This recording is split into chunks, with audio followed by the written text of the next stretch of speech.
வணக்க மக்களே, நான் விஜயதரன். இந்த வீடியோவில் என்ன பார்க்க போறோம், நேற்று இரவு நேரத்தில் வந்து கௌரவ பாராளுமன்ற உறுப்பினர் வைத்திய அதிகாரி அர்ஜுன் அவர்கள் வந்து சாவகச்சேரி நகரத்துக்கு வருகை தந்திருந்தாங்க.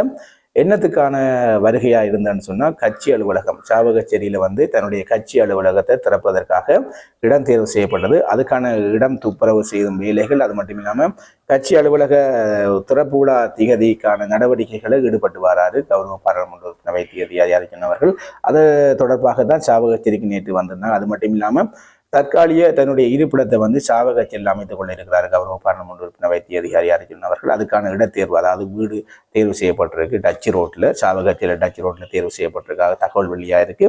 அதுக்கான தேர்வு செய்யப்பட்டிருக்கு. அதுக்கான துப்புரவு வேலைகளும் நடைபெற்று வருவதாக தகவல் வெளியாக இருக்கு. இன்று வந்து கிட்டத்தட்ட கச்சா வீதியில் ஒரு பிரச்சனை, மக்கள் பிரச்சனையை இன்றைக்கு வந்து சாவகச்சேரி பாராளுமன்ற உறுப்பினர் வைத்திய அதிகாரி அர்ஜுன் அவர்கள் வந்து நேரடியாக கண்காணிக்கிறாருன்னு சொல்லி ஒரு செய்தி வெளியாக இருக்கு. நிச்சயமாக கௌரவ பாராளுமன்ற உறுப்பினர் வைத்திய அதிகாரி அர்ஜுன் தொடர்பான செய்திகள் எதுவும் வெளியான அது சம்பந்தமான செய்திகளோடு சந்திக்கும் வரை பாய்.